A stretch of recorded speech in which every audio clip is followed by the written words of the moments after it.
Bom, pessoal, então, telinha inicial com os assuntos que serão discutidos aqui no vídeo de hoje, os temas do dia. 4 temas no total, 2 deles em vermelho, porque são os temas em destaque. Os temas em destaque são os assuntos que aparecem no título e na capinha do vídeo. E aqui embaixo um recado que é sempre importante. A minutagem permite que você selecione na linha do tempo o tema que quer assistir, de forma que vocês podem assistir ao vídeo inteiro ou apenas aqueles assuntos que forem do interesse de vocês. E sem mais delongas a gente parte para o primeiro tema, que é o seguinte: lá na parte superior da tela, dentro daquela caixinha preta, eu coloco o seguinte título: Rússia expõe o seu poder e força os Estados Unidos a recuarem. Ontem eu comecei a pincelar este assunto, fui bastante superficial tocando neste tema e hoje eu quero aprofundar um pouco mais, até porque algumas coisas novas foram ditas e me parece que existe um cenário aí que merece uma avaliação. E para abrirmos esta discussão de hoje, eu trago a seguinte matéria da Associated Press, que é uma mídia do gosto dos senhores algoritmos. Eu trago aqui justamente para fazer uma carícia e um afago nos senhores algoritmos. A matéria diz o seguinte: o Vladimir Putin, presidente russo, que aparece aí na foto para vocês, lança exercícios das forças nucleares da Rússia, simulando ataques retaliatórios. O momento em que esses exercícios são feitos não é um momento qualquer. Ao meu ver, existe um envio de recado, esses exercícios não são feitos à toa, e, na minha opinião, o recado foi enviado e foi devidamente compreendido. Essa matéria que eu trago aqui neste início, essa primeira matéria que eu trago, ela vai dialogar com a segunda matéria que eu vou trazer daqui a pouco. Esta primeira matéria fala sobre a Rússia expondo o seu poder e a segunda matéria fala sobre os Estados Unidos forçados a recuarem. A gente deve lembrar que alguns dias atrás existiu o seguinte ambiente: o Zelensky pedindo armas de longo alcance, o Reino Unido dizendo que não sabia se iria enviar ou não, dando a entender que poderia fazê-lo. Os Estados Unidos dizendo que não sabiam se enviar ou não, dando a entender que poderia fazê-lo. Aí a Rússia fez o quê? Mudou a sua doutrina nuclear. A partir do momento em que ela mudou a sua doutrina nuclear, apresentou uma nova doutrina nuclear, colocando a OTAN na alça de mira, todo mundo compreendeu o recado e recuou. Ninguém mandou arma de longo alcance para a Ucrânia, não permitiu que a Ucrânia utilizasse arma de longo alcance para atacar o território russo em profundidade. Ou seja, o recado foi enviado e foi compreendido, a mensagem foi devidamente entendida. Acho que agora aconteceu algo parecido, pelo menos até o momento em que eu estou gravando este vídeo, final de tarde, início de noite do dia 30 de outubro, o vídeo se torna público para vocês às 8 horas da manhã do dia 31 de outubro, 12 horas mais ou menos de diferença. Até agora parece que todo mundo entendeu. Se tiver alguma provocação depois disso, a gente discute no vídeo de amanhã, mas o fato é que até agora todo mundo entendeu. Trago 2 pontos, começo pelas letras vermelhas. Aviões, submarinos e lançadores terrestres participaram desse exercício e a Rússia disse que armas mais novas estão chegando, ou seja, a Rússia está colocando todo esse equipamento para pegar um ar, demonstrando aí o seu poderio, enviando um recado, dissuadindo a OTAN sobre alguma coisa que ela estava pensando em fazer. E aqui é preciso colocar no cálculo que existe inteligência e ela está sempre capturando aí alguma movimentação que passa direto por nós, que a gente não tem toda essa capacidade de ouvir atrás das portas aí que as inteligências possuem, espiões e assim por diante. Então alguma coisa ali estava acontecendo. E, na minha opinião, letras azuis, os exercícios ocorrem em meio a ameaças dos Estados Unidos às tropas da Coreia do Norte. Isso é um fato, não é a minha opinião, isso é um fato. Tá? Os exercícios acontecem justamente nesse momento. Agora vem a minha opinião. Na minha opinião, não sei se tudo, mas parte do objetivo desses exercícios aí são envio de recado para o caso da OTAN, dos Estados Unidos, estarem pensando em promover alguma bobagem contra as tropas norte-coreanas que estão promovendo atividades na Rússia. Tanto Rússia quanto Coreia do Norte já disseram que essas atividades que estão sendo desempenhadas ali na Rússia não cabe a ninguém discutir, só a Rússia e Coreia do Norte. O que a Rússia faz no seu território é um problema dela. Se ambos têm um pacto, e as tropas estão convidadas, só os dois podem falar sobre isso. A OTAN não tem que meter bedelho nenhum, conforme eu discuti com vocês aqui ontem, né? Isso foi um posicionamento do próprio Putin, inclusive. Continuamos, letras vermelhas. O exercício ocorre dias após exercícios nucleares realizados pela OTAN na Europa, e aqueles exercícios ali apareceram num contexto de nova doutrina nuclear russa, então existe aí uma escalada, mas é uma escalada muito suave, já existiram momentos muito mais tensos, aí não existe uma escalada muito acentuada de tensão. Esse episódio da Coreia do Norte trouxe um pouco mais de tensão, mas me parece que o episódio Ucrânia ele está caindo numa situação ali de a situação é irreversível para a OTAN. O que a OTAN pode, o que os Estados Unidos podem agora promover através da Ucrânia é um desfecho trágico para que a tensão continue instalada na Europa, e isso eu acho que deve acontecer.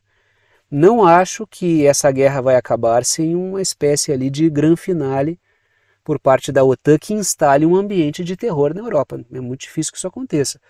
Até porque o projeto britânico-estadunidense é que a tensão continue instalada para que os países sigam se organizando e sigam se movimentando para se afastar da Rússia. Então a coisa não pode acabar desse jeito. Eu acho que pode ter ali um episódio mais grave antes das cortinas fecharem na guerra da Ucrânia, que é uma etapa de um processo muito mais longo. A Ucrânia é um episódio aí de uma longa série de acontecimentos entre OTAN e Rússia. O episódio Ucrânia está passando, mas tem muito mais coisa para acontecer. Letras azuis. Os Estados Unidos podiam estimular ataques aos norte-coreanos na Rússia para promover uma espécie de constrangimento para a Rússia. Creio que a Rússia, observando esse ambiente, tratou de colocar algumas coisas importantes na mesa. Ó, se vocês atacarem os norte-coreanos aqui no nosso território para gerar algum tipo de ambiente de constrangimento, algo na linha do que Israel fez com o Ismail Haniyeh, líder do Hamas lá em Teherã. Não estou dizendo que seria espelhado, só estou usando um exemplo, né? Para tentar constranger, gerar um arranhão na imagem do pacto de defesa, porque, bom, a Rússia tem um pacto de defesa, mas não consegue defender os norte-coreanos dentro do seu próprio território. Poderia algo desse tipo ser feito. A Rússia tratou de relembrar a OTAN com exercícios nucleares sobre a nova doutrina nuclear. Olha, vocês lembram o que acontece caso vocês tentem se meter a bobo aqui no território russo? Vocês estão na alça de mira, não esqueçam. Prestem atenção, eu vou repetir, vou ser um pouco mais didático aqui. Aí vem a parte da mensagem compreendida, ao meu ver. Trago matéria da Reuters, que é uma outra mídia também do gosto dos senhores algoritmos, também trago ela sempre aqui por isso. E a matéria diz o seguinte: o Biden diz que a Ucrânia deve contra-atacar se as tropas norte-coreanas cruzarem a fronteira com a Ucrânia. O que está colocado aí? Não ataquem as tropas norte-coreanas na Rússia. Ou seja, a mensagem foi devidamente compreendida, né? A gente entendeu o recado e façam isso. Não vão por outro caminho porque a coisa vai feder para nós. Quando a Rússia coloca potências nucleares na alça de mira, a coisa muda de figura. Porque enquanto é a Ucrânia se ferrando, tudo bem para a OTAN. Agora, quando a cúpula da OTAN é colocada na alça de mira, tudo muda de figura. Tudo muda de figura. Aí as armas de longo alcance já não chegam mais. Aí a possibilidade de ataque contra as tropas norte-coreanas, que até agora não aconteceram, pode ser que aconteça, pode ser que venha uma bagunça, mas antes disso acontecer, pelo menos os Estados Unidos estão se desvinculando desta possibilidade para que não haja uma retaliação direta. Então todo mundo está entendendo as mensagens direitinho, a Rússia está sendo bastante didática. Letras vermelhas. A tendência é de que o Biden também não envie armas de longo alcance para a Ucrânia por causa disso. Existe aí uma série de mensagens que estão sendo enviadas e estão sendo compreendidas. Letras azuis. A OTAN mudou a sua postura após a nova doutrina nuclear russa. Houve ali um aprendizado bem rápido do que deve e o que não deve acontecer, né? Ou seja, a Rússia demonstrou seu poder e os Estados Unidos, pelo menos publicamente, recuaram, porque eles não querem estar diretamente aí na alça de mira da Rússia, caso algum ataque seja necessário. E quando a Rússia fala, como diz nessa primeira matéria aqui, simulando ataques retaliatórios, ela está dizendo, vocês estão pensando em fazer uma coisa, desistam. Desistam porque a coisa vai ser feia. Agora a matéria do Portal Político. Então hoje eu estou pegando a nata das mídias que os senhores algoritmos mais gostam. Que é um portal também com uma visão pró-OTAN, assim como a Associated Press, como Reuters, portal político também. Crie um serviço de espionagem europeu ao estilo da CIA, diz a Ursula von der Leyen. Bom, está aí a Ursula von der Leyen, que é uma liderança da União Europeia. A julgar por quem é a Ursula von der Leyen, pelo nível de confiança que ela tem por parte dos Estados Unidos, não à toa, algumas fontes ali nos Estados Unidos diziam que ela era a preferida do Biden para ser a próxima secretária-geral da OTAN, a figura que agora é ocupada pelo Mark Rutte, ela segue à frente da União Europeia. A julgar por quem é ela e por toda a confiança que ela tem nos Estados Unidos, a Ursula von der Leyen está encomendando aí, de um político finlandês que entregou aí um estudo, ela está pedindo um braço da CIA, a julgar por quem ela é, pelo papel que ela faz a União Europeia desempenhar. É evidente que o que ela está pedindo é um braço da CIA. Ela não quer algo ao estilo da CIA, ela quer uma CIA, uma continuação da CIA, um braço da CIA na Europa. Então é interessante que o pessoal acaba sendo praticamente literal no seu capachismo. Letras vermelhas. Esse serviço aí de espionagem que provavelmente atuará como uma extensão da CIA na Europa, como uma forma de infiltração. A gente deve lembrar que a Ursula von der Leyen e mais uma fauna de políticos que fazem parte da União Europeia não atuam no fortalecimento da soberania dos países europeus, muito pelo contrário. Atuam para transformar a União Europeia numa célula de disseminação de valores e projetos das oligarquias financeiras britânicas e estadunidenses. Por isso que tem setores da União Europeia que estão desgarrando, que não querem sair da União Europeia, mas querem uma União Europeia mais vinculada com o projeto de soberania dos países da Europa. De forma que a Europa continental não se transforme em um ambiente completamente subjugado aos interesses dos Estados Unidos e do Reino Unido. Aí eu falei ontem aqui, acho que foi ontem ou anteontem, bom, enfim, tanto faz. Aparece aí o líder da Eslováquia, o Robert Fico, aparece o Viktor Orbán, que é o líder da Hungria, e aí tem também um ensaio na República Tcheca de uma figura que pode ter uma conduta semelhante, ou seja, formando já um ambiente bastante adverso para esse tipo de ideia, tal como o da Ursula von der Leyen. Letras azuis. Os Estados Unidos querem uma União Europeia que sirva como braço da OTAN na Europa. Porque tem uma discussão que ela acontece há bastante tempo, eu já trouxe vários artigos sobre isso para a gente discutir aqui no canal, que é a seguinte: os Estados Unidos querem uma Europa armada, mas não independente. Agora, não deve haver autonomia da União Europeia. A União Europeia deve ser uma continuidade do projeto da OTAN. A União Europeia jamais, em todas as suas propostas de fortalecimento militar, pode buscar qualquer independência ou autonomia para a Europa continental, que permita que, por algum acaso, a União Europeia caminhe para algo diferente daquilo que é estabelecido pela OTAN. E por que a OTAN não significa exatamente os seus membros? Porque o projeto da OTAN é um projeto britânico-estadunidense, que submete a Europa continental. De forma que uma União Europeia trabalhando junto e fortalecendo a soberania dos países europeus poderia se contrapor ao projeto da OTAN, e isso acabaria com a OTAN. Só Estados Unidos e Reino Unido não vão conseguir o apelo que a OTAN tem como um todo. Por isso a necessidade de manter a Europa como uma espécie de burro de carga do projeto da OTAN. Todos os textos que aparecem dizendo a União Europeia pode ter exércitos, sim. Eles devem ser independentes e separados do projeto da OTAN? Não. Ou seja, Mas claro, a cada passo, a cada degrau que uma nação sobe em termos de força militar e autonomia, isso também dá a possibilidade, não garante, mas dá a possibilidade de mais autonomia política. Porque quanto mais poder, maior é o patamar de tomada de decisão, né? Maior a possibilidade de botar os seus interesses na mesa.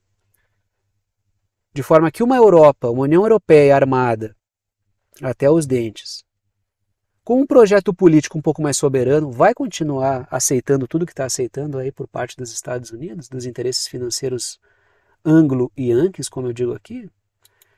É uma dúvida, né? Letras vermelhas. A União Europeia fala em se conectar com o projeto Five Eyes, aí, que é os 5 olhos, que é um projeto de conexão de inteligências, de serviços de inteligência, de espionagem, de compartilhamento de dados, que tem quem? Estados Unidos e Reino Unido como o núcleo duro disso, e Nova Zelândia, Canadá e Austrália como parceiros entre aspas. Claro, Nova Zelândia, Canadá e Austrália são um puxadinho político do Reino Unido. Então é uma parceria de troca de dados. E o que a União Europeia quer? Uma conexão com isso. Uma conexão com isso é uma conexão com a CIA. Ou seja, formando uma grande rede de espionagem e de inteligência a serviço do projeto britânico-estadunidense, o projeto da OTAN. Lembrando que Nova Zelândia e Austrália não fazem parte da OTAN ainda, oficialmente. Participam das cúpulas, mas não são membros, assim como o Japão e Coreia do Sul. E é importante lembrar, letras azuis, que o alvo da inteligência será certamente o povo europeu. Ah, nós estaremos mais seguros. Quem é que está participando desse compartilhamento de dados? Não são as figuras mais perigosas que existem? Será que esses caras que são os mais perigosos vão trazer segurança? Lógico que um dos grandes alvos, claro, além dos seus adversários, Rússia, China, Irã, Coreia do Norte, Venezuela, Nicarágua, e dá para botar muita gente, né? São alvos, mas um dos grandes alvos é o povo europeu. Quando o cara tentar questionar o projeto da OTAN, o que vai acontecer? Ah, mas é um agente russo. Ah, mas é um agente chinês. Essa é a questão. Assim como governantes são chamados de pró-Putin quando propõem simplesmente soberania na Europa. Agora, já que estávamos citei China agora há pouco, vamos falar um pouco de China também. Matéria do The New York Times. Bem pausado, porque os algoritmos também gostam. O exército dos Estados Unidos se prepara para a guerra com a China. A matéria continua. O grande e pesado exército está tentando se transformar para ser rapidamente enviado para a Ásia se necessário. É um negócio inerentemente perigoso. Essa matéria tem um quê de falar para a China assim, olha, a gente também está de olho em vocês. Algo do tipo assim, bom, a gente está se incomodando aqui na Ucrânia, está passando uma trabalheira enorme, mal está conseguindo dar conta lá da situação no Oriente Médio e a China está lá livre, leve e solta. Então fica como um recado, ó, a gente também está de olho em vocês, não pensem que não tem bagunça para vocês também, que é uma questão. Só que essa matéria também traz um outro aspecto, que é a dificuldade dos Estados Unidos para fazerem qualquer tipo de movimento contra a China no seu entorno. Letras vermelhas. Que também já foi pauta da discussão eleitoral. Tem eleição nos Estados Unidos chegando aí. Mas foi pauta da discussão eleitoral.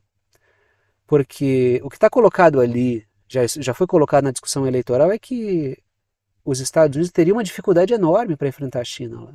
É muita distância, a logística para trabalhar no entorno da China envolve longas distâncias. Todo evento que acontece ali no Indo-Pacífico é algo problemático para lideranças que estão longe dali. Tem bases ali, mas não são suficientes. Os Estados Unidos ocupam o Japão, ocupam a Coreia do Sul, mas não é o suficiente. A China tem um grande poder de fogo. E essa matéria apresenta isso. Letras vermelhas. A matéria diz que os Estados Unidos não enfrentaram ainda diretamente, porque lá na Ucrânia está rolando, não enfrentaram ainda um adversário com tamanha tecnologia. Aí a matéria pontua que a China pode fazer isso, pode fazer aquilo, pode usar imagem de satélite, pode usar drone, Ou seja, os adversários que os Estados Unidos enfrentaram diretamente não tinham grandes recursos tecnológicos. E mesmo com poucos recursos tecnológicos, os Estados Unidos tiveram trabalho. Mesmo com esses adversários com poucos recursos e os Estados Unidos com muito recurso tecnológico, os Estados Unidos tiveram trabalho. Só para deixar a frase mais clara. Letras azuis. As experiências no Iraque e no Afeganistão não serão úteis, porque a coisa é completamente diferente. A gente está vendo que confrontos aí, como o caso da guerra que acontece na Ucrânia, entre OTAN e Rússia, mas indiretamente, oficialmente é uma guerra entre Rússia e Ucrânia, mas na prática é a OTAN que já está envolvida ali. Muita coisa foi aposentada, muita coisa se revelou ineficaz. A OTAN toda semana faz uma DR para chegar à conclusão de onde errou, de forma que muita coisa que parecia funcionar não funciona, muito equipamento tradicional se revelou frágil diante de equipamentos muito mais baratos, ou seja, o pessoal tem que repensar isso. Letras vermelhas. Por isso, os Estados Unidos utilizam a Ucrânia como um laboratório, porque ali já houve, diante da OTAN, um adversário poderoso, que no caso é a Rússia. Tanto é que a OTAN colocou um esforço enorme, gastou uma enorme quantidade de dinheiro bancando a Ucrânia, botando mercenários, entre aspas, instrutores, colocando todo tipo de equipamento, jogando, enterrando muito dinheiro, e perdeu. O fato é que perdeu. A OTAN perdeu, a Ucrânia perdeu. O que a Ucrânia e a OTAN buscam agora é uma saída menos desonrosa. Vão tentar perder e sair gritando que ganharam. É isso que a OTAN está buscando aí, uma forma de saída. Mas foi um laboratório e deu para tirar bastante conclusão. Não foram as melhores, porque a OTAN passou trabalho, até porque a Rússia também fez alguns balanços importantes ao longo dessa guerra, mas muito se percebeu sobre novas tecnologias, dificultando armamento tradicional e que vinha sendo muito eficaz. Letras azuis. A matéria coloca as Filipinas, que aparecem pintadas de rosa no mapa, como um importante ponto de apoio para dar suporte a Taiwan. Taiwan está pintado de laranja, mas é parte da China. Pintei de laranja para destacar, mas Taiwan é parte da China. Tá? Então me parece o seguinte, me parece que as Filipinas já estão colocadas como buchas de canhão. Porque eu coloquei aqui que as Filipinas foram entrando na condição de bucha de canhão de a Ucrânia de amanhã, e eu acho que hoje não consegue mais sair. Eu acho que as Filipinas já estão numa situação de já foram recrutadas. Mas assim como o Japão já me parece ali dentro, assim como a Austrália já me parece dentro de uma eventual participação aí como bucha de canhão. Me parece que a Coreia do Sul é ocupada, o Japão também, né? O Japão é ocupado militarmente pelos Estados Unidos e a Coreia do Sul também. E então, não sei se tem muita saída desse destino terrível aí, né? Caso aconteça uma guerra, não estou dizendo que vai acontecer. Já que falávamos de Taiwan, Taiwan se prepara para comprar 1.000 drones de ataque aerovironmente aí, e Anduril, tá? Tá aí, botei um dos drones aí para vocês darem uma olhada. Trago 2 pontos, começo pelas letras vermelhas. Os Estados Unidos querem enxames e cardumes, né, porque drones aéreos e aquáticos, para tentar atrasar as operações chinesas. Tanto é que o chefe lá do Comando Militar dos Estados Unidos para o Indo-Pacífico, que é o Indo-PACOM, tem o AFRICOM, o SALTCOM, né? E tem o Indo-PACOM, que é o Comando Militar dos Estados Unidos para o Indo-Pacífico, que trata aí dessa região e desse confronto com a China. Uma das tentativas é de municiar Taiwan com muitos drones a ponto de gerar o máximo de percalços para a China caso ela queira promover uma integração forçada de Taiwan, uma unificação forçada. A China fala em uma integração gradual, política, mas se o pessoal tentar forçar uma independência, a China já disse que pode usar outros meios. Até porque Taiwan é parte da China e o mundo inteiro, salvo alguma meia dúzia de países aí, reconhecem isso. Os Estados Unidos reconhecem o princípio de uma só China. Taiwan é parte da China, mas com autonomia administrativa. É nessa ambiguidade que os Estados Unidos jogam, mas reconhecem que é parte integrante do território chinês. Então a questão ali é, a China vai promover isso? Ela não quer.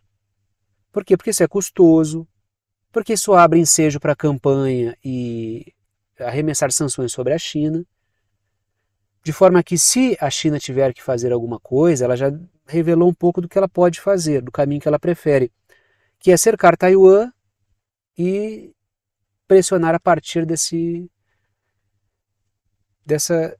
cercar aí Taiwan, que seria uma manobra mais sutil, mas profundamente pesada contra Taiwan. Aí é preciso ver o que a China vai fazer, também porque tem que ver o nível de provocação que ela vai ser alvo. Letras azuis. Os Estados Unidos tiraram conclusões do uso que a Rússia fez dos drones, aí elas estão tentando implementar. Por quê?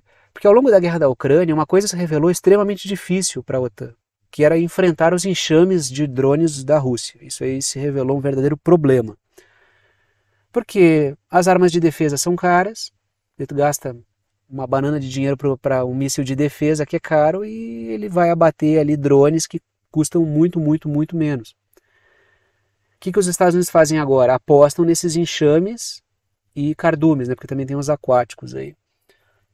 E os Houthis do Iêmen estão até criando os drones submarinos, né? Que daí é tipo um torpedinho ali guiado, né? Um submarino não tripulado que atinge navios de guerra, que foi o que eu falei com vocês ontem ou anteontem. Hoje eu estou esquecido se eu falei ontem ou anteontem, né? Mas também falo tanta coisa aqui todo dia, né?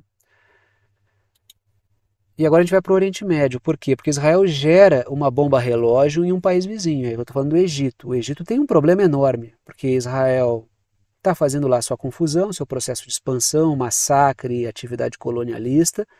Uma tensão é gerada e torna a economia mais complicada para o Egito, torna a governabilidade mais difícil para o Egito, afeta uma receita importante do Egito, que é com o canal de Suez, por causa da situação dos Houthis no Iêmen, que em solidariedade aos palestinos na faixa de Gaza e agora também aos libaneses, promove ataques no Mar Vermelho. E isso bloqueia uma parte dos navios que geram receitas para o Egito no canal de Suez, porque o canal de Suez conecta o Mar Vermelho ao Mar Mediterrâneo e o Egito ganha uma grana com isso.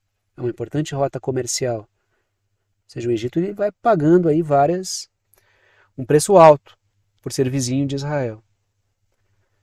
Trago aí a seguinte matéria da Reuters.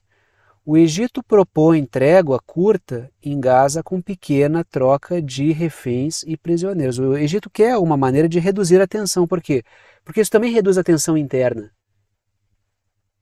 Está aí o Abdul Fattah al-Sisi, que é o líder político do Egito.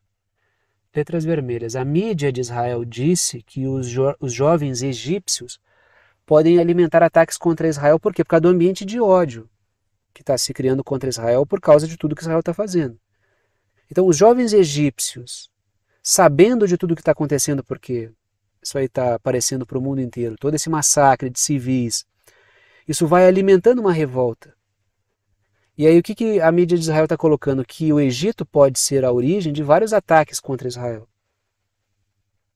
E isso também tem uma implicação, isso também encerra uma ameaça. Letras azuis. Israel pode preparar a ocupação de uma parte do Egito como forma de blindagem. Porque quando Israel diz que vai ser atacado por um certo grupo de um certo país, ele já vai lá criar uma zona tampão. E todo mundo sabe que existe o interesse histórico de Israel no Sinai. Tanto é que pelo mapa da Grande Israel, que é esse delírio sionista, expansionista aí, essa parte do Sinai, que é do Egito, faz parte de Israel por esse mapa dos caras. Assim como o Líbano faz parte, a Síria, uma parte da Arábia Saudita, a Jordânia inteira.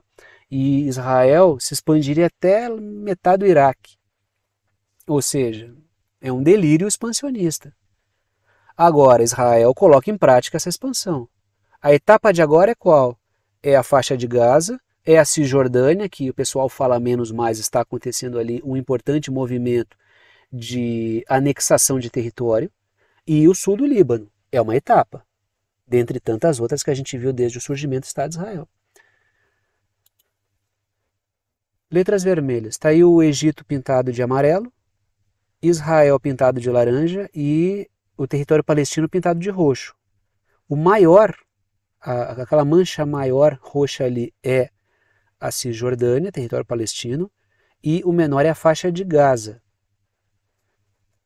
Letras vermelhas. O Egito quer o fim do massacre em Gaza, porque isso atrapalha a governabilidade, é uma tensão enorme, uma insatisfação enorme, uma pressão para que o Egito faça algo e o Egito não fará, o governo do Egito não vai fazer muita coisa. E também é um problema para a economia, que acaba impactando na governabilidade, porque tem a questão do canal de Suez. E fora o fato do Egito ter sido completamente humilhado por Israel. Porque se vocês olharem no mapa, uma das saídas, talvez a única saída para os palestinos, para o mundo, fora passar ali por Israel, que é uma situação de gueto, é pelo Egito, mas até isso foi sequestrado por Israel, porque Israel dominou o corredor Filadélfia, que conecta Gaza ao Egito. Então o Egito ficou sem a sua função humanitária, que é fruto de acordo. Israel não poderia militarizar e tomar aquela região, mas tomou. Isso é um constrangimento para o governo egípcio, que não fez nada. Não fez nada. Letras azuis. Ataques de Israel na fronteira Gaza-Egito irritaram militares ainda por cima. Teve militar egípcio morto por ataque de Israel. Houve ali uma grande insatisfação no meio militar, porque não houve um posicionamento do governo que deveria ter acontecido. Lembrando que o Abdul Fattah al-Sisi, que é o líder egípcio, ele é um militar. Ele é um militar.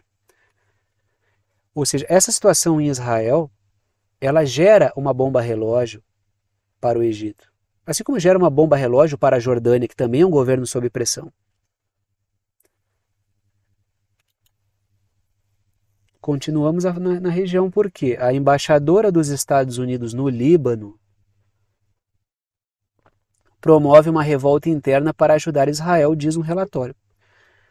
Toda a massagem que eu fiz com mídias do gosto dos senhores algoritmos em falas anteriores, eu perdia com esse portal aqui que é o The Cradle. Esse aqui, os algoritmos odeiam ele, então é um bom portal, é um bom portal. Tem matérias muito boas, eu não vou endossar todas porque eu não li todas, mas eu já vi matérias muito boas e artigos muito bons, então tudo que eu ganhei com os senhores algoritmos antes eu perdi agora. A matéria continua. Uma fonte de segurança libanesa revelou que a embaixadora dos Estados Unidos está pedindo aos seus aliados que façam sua parte para destruir o Hezbollah. Está plantando a semente do caos. É o velho e mal, não é o bom e velho, né, mas é o velho e mal dividir para dominar. Divide e enfraquece. Isso é uma estratégia dos Estados Unidos, é uma estratégia dos Estados Unidos e de Israel na região. É explorar a diversidade que os países têm para jogar um contra o outro, religiosa, seja lá o que for. Qualquer diversidade é explorada. E está aí a Lisa Johnson, que é a agente do caos, literalmente nesse caso, que ela está semeando a discórdia, e está plantando em setores libaneses, não só ela, a ideia de que é possível puxar o tapete do Hezbollah no momento em que ele se encontra em guerra com Israel. Ou seja, no momento mais importante de um grupo político que está defendendo politicamente o Líbano, setores libaneses puxariam o tapete. Isso não seria uma novidade. Grupos libaneses cooptados por Israel lutando a favor da causa de Israel não seria uma novidade no Líbano. Não estou dizendo que vai acontecer, estou dizendo que se acontecer, não é novo. Letras vermelhas. A ideia dos Estados Unidos é jogar setores libaneses contra o Hezbollah. Olha o que o Hezbollah faz. Olha o que está acontecendo com o Líbano por culpa do Hezbollah, que é um grupo político libanês. Letras azuis. Os Estados Unidos disseram que vão apoiar o comandante militar do Líbano e dar suporte às forças armadas libanesas. Vão fortalecê-las, porque as forças militares libanesas não têm condição de fazer nada sobre o que está acontecendo hoje. Não quer dizer que não tenha que fazer, estou dizendo que não teria condições de fazer muita coisa. Mas lógico que toda ajuda contra Israel é bem-vinda. Mas o trabalho que está sendo feito ali é de cooptar as lideranças militares libanesas para que elas entrem contra o Hezbollah, puxando o tapete do Hezbollah no momento de ataque. É esse trabalho que está sendo feito. Alguns meses atrás a França já propôs esse tipo de movimento, né, para tentar ali sabotar o Hezbollah. Letras vermelhas: Israel e os Estados Unidos sempre trabalharam sobre a diversidade libanesa, em cima dessa diversidade libanesa, para dividir o país, que é o divide e enfraquece. Faz com que grupos libaneses ataquem o Hezbollah, que está lutando contra Israel. Lembrando, letras azuis, o Hezbollah é a força nacional que garante a soberania ao Líbano. É um grupo político. Ah, mas lutam com armas. Sim, são atacados com armas. Não podem devolver com flores. São atacados com armas, devolvem com armas. São atacados com bombas, devolvem com bombas. Atacados a tiros, devolvem com tiros. Se o Hezbollah cair, o Líbano está completamente submetido a Israel. Completamente. E de forma que, se houver um trabalho conjunto de setores libaneses, esses setores são responsáveis pela perda da soberania libanesa.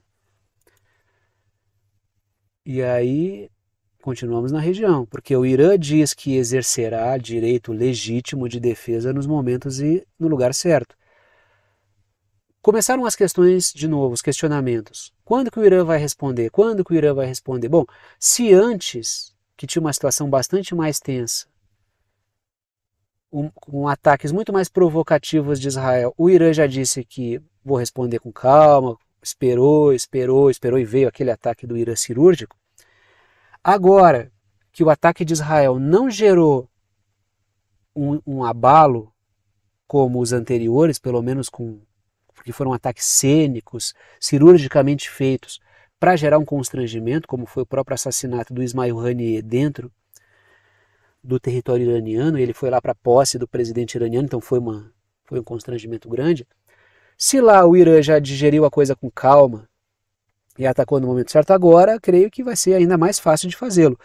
Porque, embora exista aí uma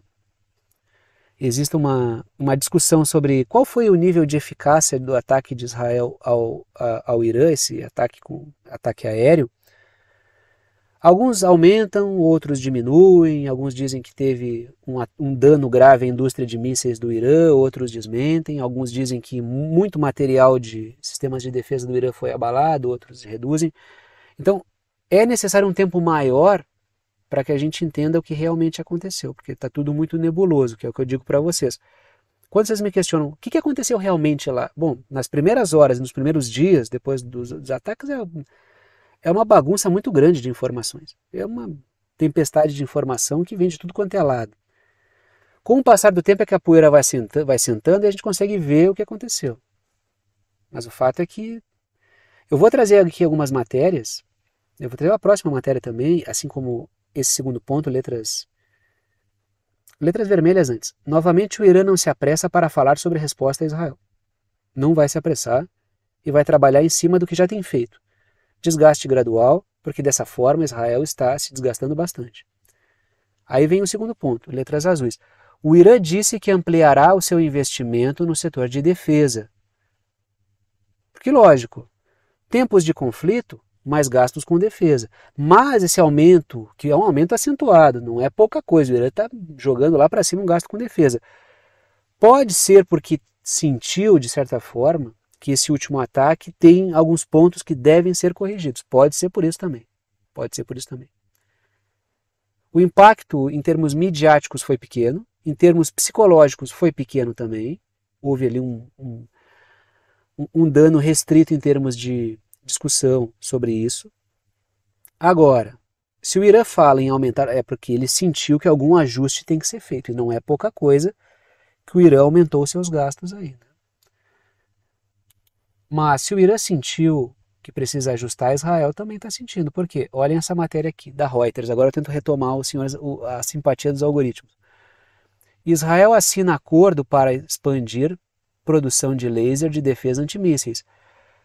Os sistemas de defesa de Israel, como foi bem apontado por um camarada dias atrás, que é o Iron Dome e outras coisas ali, embora a mídia fale só de Iron Dome, né? E eu até para simplificar também. Eu vou ser bem sincero que às vezes eu fico batendo só no Iron Dome, daí vocês ficam fazendo umas piadinhas lá com o Iron Dorme e assim por diante. Mas tem outros sistemas, né, que a gente já discutiu, tá? Porque tem também todo o arsenal da OTAN jogando a favor de Israel ali. Só que os ataques recentes revelaram que tudo isso aí não é o bastante. Está muito longe de ser o bastante. E é a segunda ou terceira vez que eu falo desse projeto, desse Iron Beam aqui, que seria um sistema de defesa antimísseis com laser. Não só antimísseis, mas contra drones também. Letras vermelhas.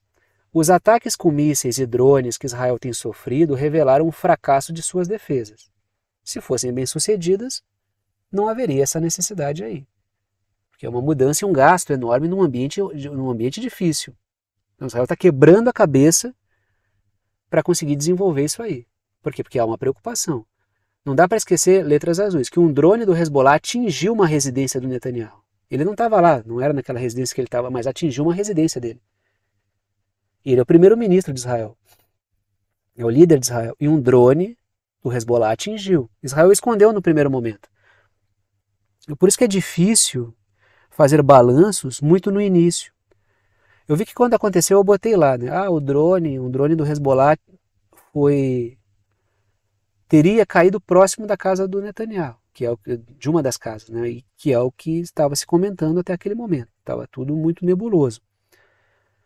Aí apareceram várias teses.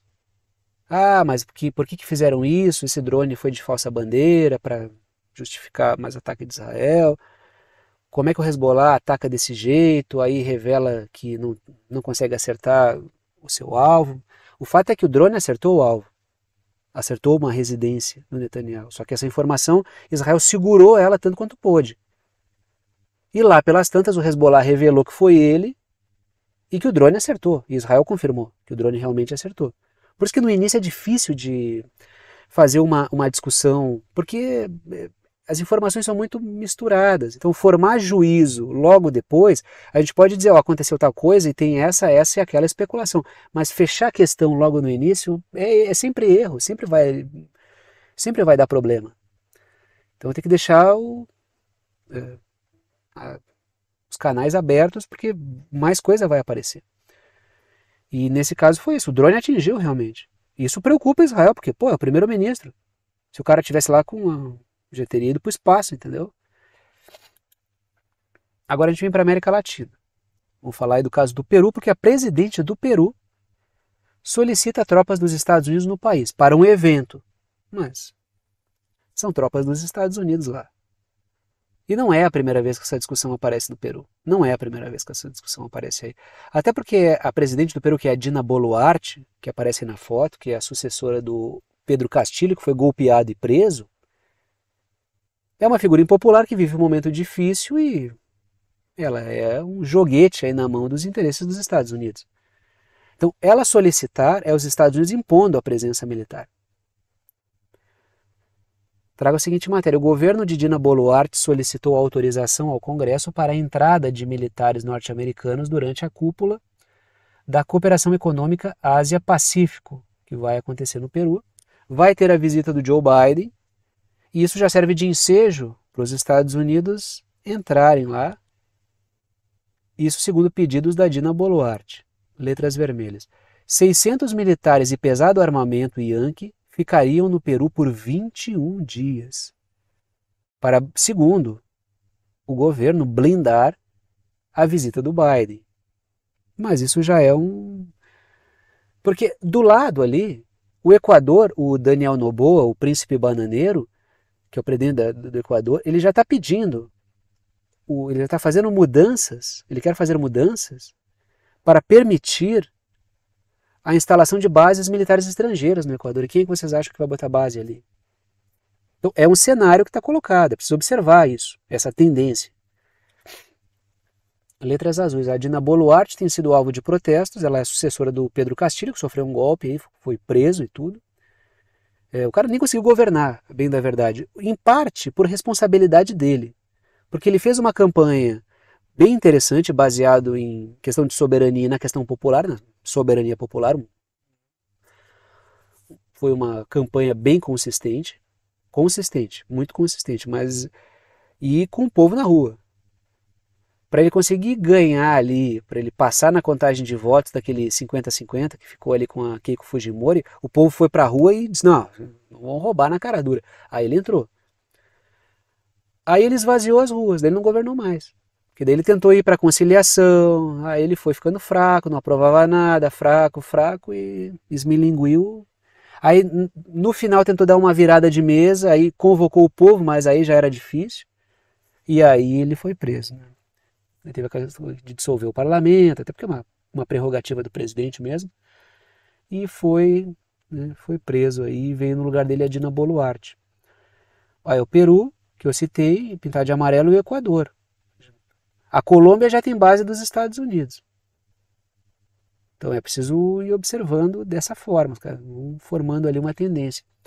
Letras vermelhas no Equador, o Daniel Noboa, que é o príncipe bananeiro, também quer a instalação de bases militares estrangeiras. É uma tendência.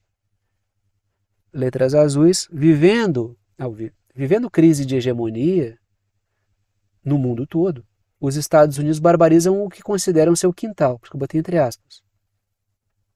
Então percebam que a pressão aqui aumentou.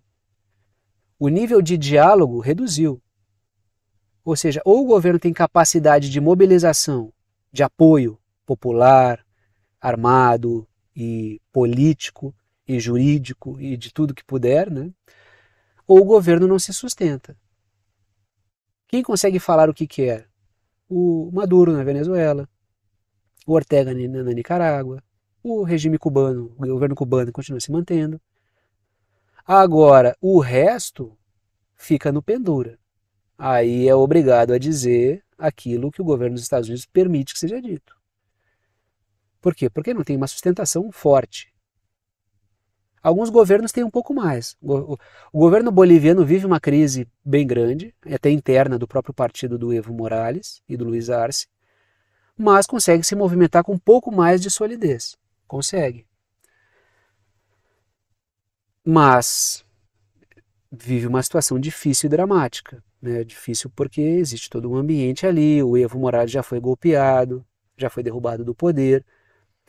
O Luiz Arce vive um momento complicado economicamente falando, busca aí relações mais estreitas com Rússia e China para buscar um contrapeso. Agora é uma situação complicada também. Então os Estados Unidos aumentam o barbarismo aqui no que consideram seu quintal. A coisa está cada vez mais... E perde o controle em várias regiões, vai tentar aumentar o seu controle aqui. Né? Aí encerramos falando de África. Porque o Níger, a gente sempre fala aqui de Níger, Mali e Burkina Faso, fecha acordo com a empresa Starlink. Aí vários de vocês vão dizer, não, estava indo bem demais. Né?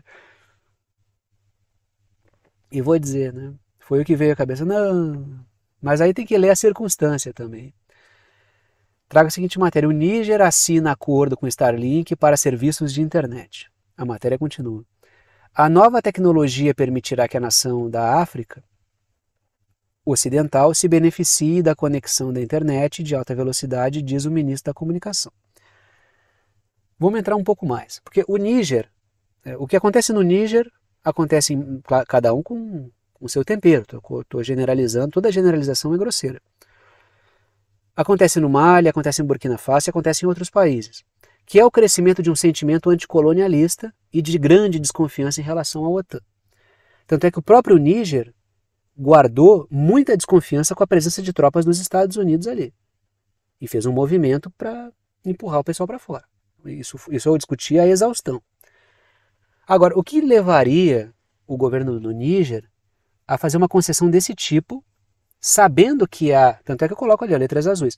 O governo, porém, está preocupado com a segurança dessa medida. Porque, lógico, não é bobo nem nada. Letras vermelhas, aí aparece esse fator. Daí é um fator de discussão. A gente está discutindo aqui esse... Porque o Níger está, assim, num movimento interessante, assim como o Mali e Burkina Faso. Chutou a França, guarda todo o cuidado do mundo com os Estados Unidos, se aproximou de China e Rússia e do Irã, a Turquia também está ali. Tanto é que o motivo para o Níger chutar as tropas dos Estados Unidos foi que os Estados Unidos tentaram dar pitaco no diálogo do Níger com o Irã sobre a questão do urânio. Aí o Níger não tolerou aquilo ali e agiu certo. Ou seja, é um governo que está vendo quem é adversário e quem é confiável, mais confiável, porque não tem ninguém bobo no mundo mais. Né? Agora, letras vermelhas, o governo quer ter paridade de armas com grupos rebeldes que já usam a Starlink no país. Então isso aí virou uma espécie de, o pessoal chama na publicidade de case, né? Que é assim, o governo tem que ter Starlink, por quê? Porque o banditismo já tem. Aqui no Brasil, o pessoal, muita gente do garimpo ilegal e de grupos de crime organizado que também atuam no garimpo ilegal, já usam a Starlink. Ou seja, ou o governo, para ter paridade de armas com grupos rebeldes e criminosos, compra a Starlink, ou se não. É por isso que é necessário mais constelações de satélites de países mais confiáveis, de fora da OTAN. Porque senão, como é que vai ser? Então, os caras que atuam, os grupos rebeldes, utilizam Starlink. Aí o governo do Níger não consegue ter a mesma paridade, porque a gente percebe que é um ambiente de armas ultratecnológicas que dependem de comunicação. Aí o governo não tem e fica atrás. E aí fica só a Starlink ali oferecendo, para um lado e para o outro. É, é assim mesmo, você que está pensando. Né? Ah, que difícil, hein? É bem complicado. Continuamos aí no continente porque empresa russa considera lançar serviços de transporte entre a Rússia e a Tanzânia, tanto para a entrada de produtos russos na Tanzânia quanto para escoamento de produtos ali, fortalecendo a atividade portuária. Porque eu já comentei com vocês, assim como os Estados Unidos trabalham com Angola, não só os Estados Unidos, mas eu falei sobre os Estados Unidos aqui, para desenvolver uma ferrovia que consiga escoar a produção da República Democrática do Congo, que tem lá vários problemas que eu também já discuti com vocês, que estão sendo trabalhados, inclusive por Angola, tem uma corrida, né? Escoar minérios pelo Atlântico, por Angola, numa conexão ferroviário-portuária, ou escoar pela Tanzânia, porque a China também tem projetos ali com a Tanzânia para escoar produção pelo Índico. Aí aparece a Rússia nesse movimento, letras vermelhas. A Rússia quer investir na melhoria dos portos da Tanzânia. Então existe aí uma corrida, até porque é preciso estabilizar a situação da República Democrática do Congo, que sofre ali com grupos rebeldes, que são financiados por governos, que já discutimos isso aqui, que dominam regiões mineradoras importantes. Letras azuis. A Tanzânia pode receber produtos da Rússia e servir para escoar riquezas minerais pelo Índico. Então a gente vê aquele movimento, né? A bolha da OTAN buscando aqui recursos minerais pelo Atlântico e forças contra-hegemônicas buscando ali pelo Índico. Né? E aí chegamos ao momento final do vídeo, o momento de passar o chapéu, pedir apoio financeiro para aqueles que gostam, querem e podem apoiar o canal, para aqueles que veem que o canal é importante para a formação da sua compreensão sobre temas internacionais e geopolíticos. Sempre comento com vocês que apenas os anúncios e propagandas que aparecem ao longo do vídeo não garantem a existência do canal, de forma que se eu fosse depender apenas da receita das propagandas, ficaria difícil manter esse trabalho com este nível de dedicação. O que mantém efetivamente esse canal com este nível de dedicação é o apoio financeiro dado por alguns de vocês, a quem eu sou extremamente grato pela confiança no trabalho. Estão aí as 3 formas de apoio, não estão em ordem de importância, todas as 3 são bem-vindas. Coloco as 3 para que vocês optem por uma delas, por aquela que for a mais prática para vocês, que vocês quiserem escolher. E seja lá que maneira vocês... Eu sempre fico tão disperso nesse final de vídeo, né? Também já mantive a concentração até aqui e no final eu relaxo um pouco. Seja lá que maneira vocês escolherem para apoiar o canal, vocês apoiam com o valor que vocês quiserem. É uma ajuda solidária, ajuda quem pode, ajuda quem quer e ajuda com quanto quiser. E o conteúdo fica aberto para todo mundo. Primeira forma de apoio por boleto bancário ou cartão de crédito pela plataforma Apoia-se. Está aí o endereço, o link, o site do Apoia-se, que é uma plataforma de apoio virtual. Segunda forma de apoio é pelo Pix, tá aí a chave Pix, que é uma chave de e-mail. Tem gente que usa o número do celular, tem gente que usa o número do CPF e tem gente que usa o número do CNPJ como chave Pix. Eu uso um e-mail. Se vocês digitarem, escreverem lá na chave Pix, pixverdade_concreta@gmail.com, vai aparecer o meu nome, que é Thiago, e vocês podem fazer a doação com o valor que vocês quiserem. E terceira forma de apoio é pelo botão Seja Membro, o botão fica embaixo do vídeo, ajuda aqui pelo YouTube. Tem várias faixas de valor, vocês escolhem aquela que estiver dentro do que vocês quiserem apoiar. Repito, as três formas são bem-vindas e repito também, agradeço aos que apoiam pela confiança no trabalho. Vou parando por aqui e tchau para vocês.